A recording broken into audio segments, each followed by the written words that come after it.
वक्रतुंड महाकाय सूर्यकोटि समप्रभ सर्वदा। नमस्कार, भिवंडी दर्पण टीव्ही न्यूज मध्ये आपले मनपूर्वक स्वागत। चला पाहूया भिवंडी दर्पण टीव्ही न्यूज ने घेतलेले काही दृश्य। भिवंडी दर्पण टीव्ही न्यूज विशेष वृत्त। कोळिवली येथे विद्यार्थी गुणगौरव सोहळा 2026 मोठ्या उत्साहात संपन्न। भिवंडी जेव्ही दळवी सामाजिक व शैक्षणिक सेवा मंडळ कोळिवली यांच्या वतीने स्वप्रमोद जयराम दळवी यांच्या पवित्र स्मरणार्थ आयोजित करण्यात आलेला विद्यार्थी गुणगौरव सोहळा 2026 अत्यंत दिमाखात आणि उत्साही वातावरणात पार पडला। चला पाहूया या सोहळ्याचा भिवंडी दर्पण टीव्ही न्यूजने घेतलेला हा खास वृत्तांत। मंडळाचे खंबीर नेतृत्व आणि आयोजक। कार्यक्रमाचे यशस्वी आयोजन मंडळाचे अध्यक्ष श्री अविनाश जयराम दळवी आणि कार्याध्यक्ष श्री संतोष म्हस्कर यांच्या मार्गदर्शनाखाली करण्यात आले। तसेच श्री राजेंद्र पाटील मीडिया प्रसिद्धी प्रमुख यांनी प्रसिद्धीची धुरा सांभाळली। सल्लागार समितीचे मोलाचे योगदान श्री पंकज भगत, श्री रंगनाथ पाटील, श्री साईनाथ दळवी, सौ वैशाली दळवी, सौ शीतल म्हस्कर आणि श्री माधव गुरवसर यांनी कार्यक्रमाच्या नियोजनात महत्त्वाची भूमिका बजावली। प्रमुख पाहुण्यांची सन्माननीय उपस्थिती। या सोहळ्याला विविध क्षेत्रातील नामांकित व्यक्तींनी उपस्थिती लावून विद्यार्थ्यांचा उत्साह वाढवला।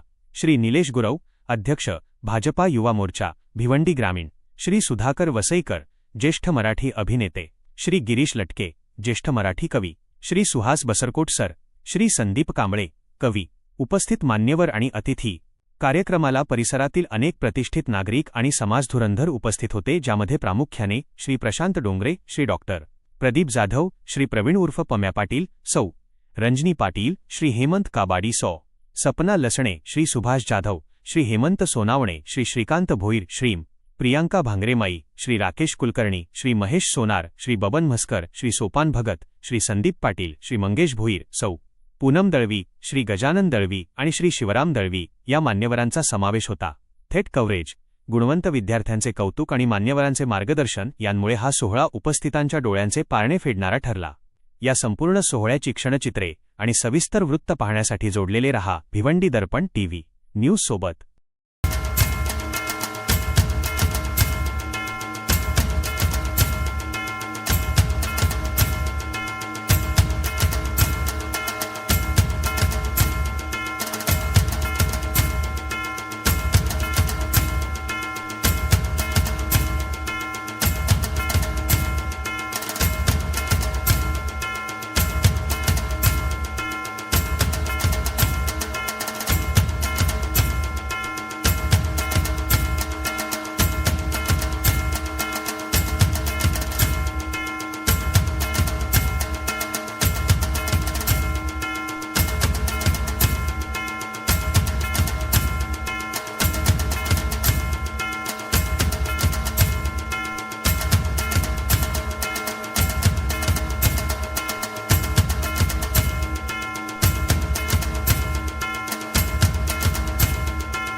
विद्यार्थ्यांचा गुणगौरव सोहळा आयोजित केलेला आहे. त्या सोहळ्यात व्यासपीठावर उपस्थित बंधू भगिनी विद्यार्थी मित्रांनो, खऱ्या अर्थाने आपल्याला माहितच आहे की शिक्षण हे सर्वात मोठं धन आहे आणि आज जो विद्यार्थ्यांचा गुणगौरव सोहळा ठेवलेला आहे, खऱ्या अर्थाने हा विद्यार्थ्यांचा त्यांच्या मेहनतीचा त्यांच्या अभ्यासाचा हा प्रामाणिक गौरव आहे आणि त्याच्या मागे मुलाची मेहनत असेल, आई वडिलांचे मार्गदर्शन असतील, शिक्षकांचे मार्गदर्शन असेल, पण त्याहून पलीकडे मी सांगतो की जेवी दलवी सारखी अशी सामाजिक संस्था ज्या वेळेला अशा विद्यार्थ्यांना शाबासकीची थाप मारते, नक्कीच या विद्यार्थ्यांना एक ऊर्जा मिळते आणि नक्कीच येणाऱ्या काळामध्ये आपली नवीन पिढी घडवण्यासाठी, चांगल्या पद्धतीने घडवण्यासाठी एक चांगला उपक्रम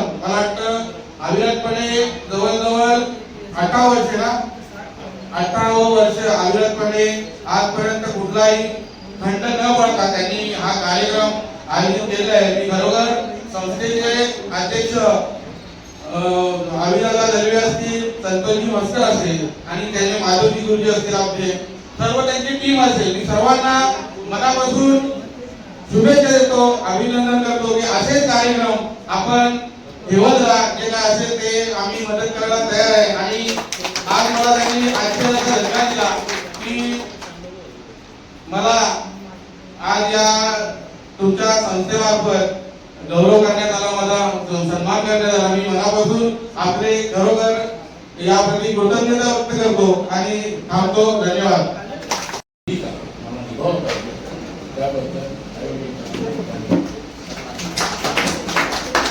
सामाजिक कार्यकर्ते असतात, ते कार्यकर्ते असतात, देणगी देत असतात, त्या देणगीतून समाज उभा राहतो. हे परिवर्तन स्थित्यंत का घडतो? कारण आदर्श शिक्षक एक फार मोठी पालखी या कठीण काळामध्ये पुढे नेत आहे. आमचे आदर्श महात्मा ज्योतिबा फुले, परमपूज्य बाबासाहेब आंबेडकर, सावित्रीबाई, छत्रपती शिवाजी महाराज या सर्व लोकांनी आम्हाला उभं राहायला शिकवलं. कुठल्या तरी ब्राह्मणांनी पत्रिका बघून तू मोठं होशील याच्यावरती आमचा विश्वास आहे. आम्ही आमच्या कष्टाने मोठे झालेले माणसं आहोत आणि हा संपूर्ण जो परिसर आहे, हा भिवंडी परिसर आहे, हा आजूबाजूचा परिसर आहे, तिथे 100-125 वर्षापूर्वी 150 वर्षापूर्वीचा इतिहास जर काढला तर अत्यंत मागास इतिहास होता. अन्सारी नावाचे 2 मुसलमान भाऊ, त्यातला एक आला भिवंडीला आणि एक गेला मालेगावला. दोघही कसबी कारागीर होते. त्यांनी त्यांच्या त्या भागातले वस्त्र हे तयार करण्याचे काम करत होती. राजेशाही नष्ट झाली तुमच्या देशातली. ते कारागीर बेकार झाले आणि बेकार कारागीर आपले जे काही त्याला म्हणतात ते यंत्रमाग हे घेऊन प्रवास करत करत एक कल्याणच्या इथे उतरला आणि एक त्याच्या अगोदर उतरला.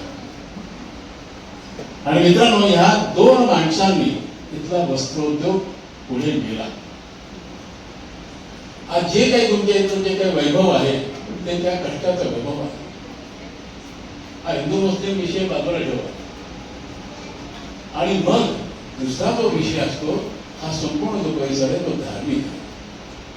त्या कुठल्या तरी साऊथ मध्ये एक माणूस चालत चालत चालत चालत प्रवास करत करत करत आला आणि त्या वैजरूच्या कुंडात तिथे गेला आणि तिथे तो राहिला, तो जगला, त्यांनी काय चमत्कार करायचे केले आणि मग तुमचा हा परिसर एका धार्मिक भावनेने तयार झाला. कल्याणपर्यंत शिवाजी महाराज आले. या भागात आले का? इतिहासात जरा बघा. पुढे नाही. जर ते इथपर्यंत आले असते तर ह्या भागाचा इतिहास पुण्यापेक्षाही मोठा झाला असता. या परिसरामध्ये रेल्वे उशीर आहे. ठाण्यामध्ये 150 वर्षापूर्वी आली. कल्याण जंक्शन केलं. का केलं? कारण तिथे पाणी आहे आणि जो डोंगरांचा पठार प्रदेश जो आहे तो संपतो ते कल्याण शहर आहे. इकडनं तुमचे नाशिकची डोंगर उतरले, इकडं तुम्ही ते सह्याद्रीच्या पर्वताच्या रांगापणावर तुम्ही खाली उतरणार तर तुम्हाला कल्याणसारखा पठारी प्रदेश लागतो. कल्याणमध्ये जावं लागतं. मुंबईमध्ये सुख नाहीये, ठाण्यामध्ये सुख नाहीये. म्हणून तुमच्या तो मुलगा इतक्या लोकांपर्यंत पोहोचू शकला तो या माध्यमामुळे. आपण हे कार्यक्रम करतो, त्यांचा गुणगौरव करतो, हे त्याच्यापेक्षा तो त्याच्याही पुढे जाऊन लोकांपर्यंत पोहोचतात. ही ताकद सोशल मीडिया आहे. पण सोशल मीडिया किती वापरावं आणि आपण कसा विकास करावा हे खरं तर पालकांनी बघायला हवं. आपला पाल्य कसा शिकतोय, काय करतोय याच्यावर लक्ष दिलं गेलं पाहिजे. हे जितकं सोशल मीडिया जितकं चांगलं आहे तितकं ते वाईट आहे याच्यावर तुम्ही कुठेतरी लक्ष दिलं गेलं पाहिजे. आणि महत्वाचं म्हणजे एक उदाहरण देतो मी की आमच्या काळात असं काही एवढ्या मोठ्या प्रमाणात स्पर्धा नसायच्या किंवा अशा एवढ्या प्रमाणात बक्षीसही दिली जायची नाही. मला जेव्हा कळायला लागलं म्हणजे शाळेत तर काही नव्हतं तेव्हा कॉलेजमध्ये मला पहिलं बक्षीस मिळालं. कॉलेजमध्ये 11वी 12वी नंतर मला जे मिळालं थांबणं लागेल या पुढचा प्रवास आणखी पुढे नेणं हे लक्षात घेऊन विद्यार्थ्यांनी हे लक्षात घेतलं पाहिजे. खरं तर ते लहान मुलं बराच वेळ इथे ताटकळत होती, बराच वेळ 2 क्लास ताटकळत होते, नंतर त्यांना दिला आणि ते घरी गेले. त्यांचाही मी कौतुक करतो, अभिनंदन करतो. आणि माझे सर निदर्शन सर मी आलो मी बोलतोय जरा लक्ष द्या. प्रथम पूजनीय गणपती बाप्पाला तसेच विद्येची देवता माता सरस्वती यांना माझा नमस्कार. आदरणीय व्यासपीठ आणि ग्रामस्थ मंडळी तसेच माझे विद्यार्थी मित्रांनो, आज आपला कार्यक्रम जयवी दलवी सामाजिक व शैक्षणिक संस्था सेवा मंडळ आयोजित कोलिवली विद्यार्थी गुणगौरव सोहळा स्वर्गवासी प्रमोद जयराम दलवी यांच्या स्मरणार्थ त्यांचे बंधू या कार्यक्रमाचे अध्यक्ष माननीय श्री अविनाश दलवी हे सोहळा सादर करतात आणि तसेच त्यांचे सहकार्य यांना आज 18 वर्ष या कार्यक्रमाला पूर्ण झाल्याबद्दल त्यांचं खूप खूप अभिनंदन. तसेच त्यांनी हा विद्यार्थ्यांचा सोहळा सत्कार असाच पुढे चालू ठेवा त्याबद्दल त्यांना खूप खूप धन्यवाद. या सत्कारामध्ये त्यांचा खूप मोलाचा वाटा आहे कारण की विद्यार्थ्यांना ते जे प्रोत्साहन देतात ते खूप मोलाचं आहे आणि विद्यार्थ्यांना आज प्रोत्साहन मिळाला कदाचित आज एकाला मिळालं नसेल तर उद्या नक्कीच त्याला मिळेल का तर ते हे पाहून करणार आहे का मला सुद्धा प्रोत्साहन मिळालं म्हणजे विद्यार्थ्यांचा गुण गौरव सोहळा अतिशय मोलाचं काम हे संस्था करत आहे त्याबद्दल त्यांचे खूप खूप आभार आणि धन्यवाद. खरोखर जेवी दलवी सामाजिक संस्थाचे जे कार्यक्रम आहे जबरदस्त असा कार्यक्रम आहे. आणि का जबरदस्त आहे कारण बघा आपण जे काही करतो त्याची एक पोचपावती म्हणून एक सत्कार समारंभ असतं आणि विद्यार्थी जे काही अभ्यास करतात किंवा ते जे प्रगती साधतात तेव्हा त्यांना जे असं कुठेतरी सन्मानित केल्यावर त्यांना उत्साह येतो आणि पुढे आपण याच्यापेक्षाही अजून काहीतरी करू कारण ज्या कारणाने आपला अजून मोठा सत्कार होईल. आणि खरोखर सत्कार होणे आवश्यक असते कारण बघा जर आपला ज्या कार्याची दाद म्हणून म्हणजे एखादा कार्य करतो आपण चांगला कार्य करतो त्याची दाद म्हणून आपला एक सन्मान होतो आणि तो सन्मान जेव्हा होतो तेव्हा आपल्याला पण असं मन भरून येतं आणि वाटतंय की खरोखर आपण अजून काहीतरी चांगलं केलं पाहिजे आणि आपण अजून यश संपादित केलं पाहिजे. आणि खरोखर या पूर्ण टीमचे मानावी तेवढे आभार कमीच आहे. तसेच खरोखर मी आमची जमिनीचं पैसा नाटक टीमतर्फे आपणास खूप खूप शुभेच्छा देतो. पुढेही आपण असे कार्यक्रम घ्यावे आणि आम्हाला पण बोलावे कारण आम्हाला खूप आनंद झाला. Thank you so much. तर गेल्या 18 वर्षापासून जयवी स्पोर्ट्स सामाजिक शैक्षणिक जे सेवा मंडळ आहे हे जे काम विद्यार्थी गुणगौरव सोहळा म्हणजे समाजात इयत्ता 10वी 12वी जे विद्यार्थी विशेष गुणांनी तसेच उत्तीर्ण झाले असेल म्हणजे जरी पास झाले असेल तरी त्या प्रत्येक विद्यार्थ्याचा गुणगौरव सन्मान या व्यासपीठावर केला जातो की जे कोणत्या प्रकारचा भेदभाव केला जात नाही की किती पर्सेंटेज आहे. पर्सेंटेज हा गुणवत्तेच्या मानाने चांगला मुद्दा असतो त्याचा विशेष सन्मान झाला पाहिजे पण त्याबरोबर जो सामान्य असतो त्या सामान्याचा सुद्धा एखाद्या विशिष्ट स्टेजवर सन्मान झाला तर त्याला सुद्धा त्यातून प्रेरणा मिळते आणि ती प्रेरणा देण्याचं काम गेल्या 18 वर्षापासून जेव्ही स्पोर्ट्स सामाजिक शैक्षणिक संस्था सेवा मंडळ त्यांचे अध्यक्ष अविनाश दळवी आणि कार्याध्यक्ष संतोषजी मस्कर हे करत आहेत आणि त्यांच्याजवळ आम्ही एक खारीचा वाटा उचलण्याचा प्रयत्न करत असतो. तर मी त्यांना या कार्याबद्दल पुन्हा एकदा खूप खूप शुभेच्छा देतो आणि त्यांचं हे कार्य अविरतच असं चालत राहावं त्यांच्यात शक्ती असेपर्यंत अशी विश्वचरणी प्रार्थना करतो. धन्यवाद. असतील तसेच कार्याध्यक्ष असतील मस्कर साहेब, या सर्वांना मी प्रथम एक मानाचा सलाम ठोकतो, एक सॅल्यूट ठोकतो. कारण हे कार्य आहे ते कार्य हे साधेसुधे कार्य नाही. 18 वर्षाची परंपरा या कार्याला लाभलेली आहे. 18 वर्ष सातत्याने ही जी सेवा आहे त्यांनी दिलेली आहे. परिसरातील हा जो विकास आहे तो विद्यार्थ्यांचा गुणवंतांचा सत्कार केल्यामुळे होत असतो. कारण आजचे विद्यार्थी हे परिसराचा उद्याचा भविष्य आहेत याची कुठेतरी जाणीव त्यांच्यामध्ये आहे. आणि हे समाजकारणांना जमलेलं नाही. राजकारण्यांना परिसरात अनेक राजकारणी आहेत परंतु त्यांनाही जमलेलं नाही. त्यांनी आणि हे कशासाठी केले, त्यांनी हे बंधुप्रेमासाठी केलेलं आहे. परिसरातील सर्वात पंचक्रोशीत बंधुप्रेमासाठी एक उत्कृष्ट उदाहरण त्यांनी दिलेलं आहे आणि हे उदाहरण दिलेलं आहे अविनाश दळवी साहेबांनी. ते मला वाटतं संपूर्ण लोकांनी त्यांचं अनुसरण करावं. मला वाटतं आज ठाणे जिल्ह्यातच नाही तर संपूर्ण महाराष्ट्रभर ख्याती असलेले काही प्रमुख अतिथी इथे उपस्थित होते. सर्वांना एकच सांगेन की यांचं जे बंधुप्रेम आहे त्या बंधुप्रेमाचा तुम्ही आदर्श घ्या. त्यांनी घेतलेल्या या सामाजिक कार्याचा आदर्श घ्या आणि संपूर्ण कोलिवली गाव सर्वस्व असतील अविनाशजी दळवे साहेब हे सामान्य माणसाने मनात आणले तर काय करू शकतो त्याचं उदाहरण यांनी दिलेलं आहे. पुन्हा एकदा तुम्हाला साहेब मानाचा मुद्दा करून माझे 2 शब्द संपवतो. जय हिंद, जय महाराष्ट्र. आजच्या बातम्यांचा वृत्तांत इथे संपला. पुन्हा भेटू याच ठिकाणी याच वेळी. तोपर्यंत धन्यवाद.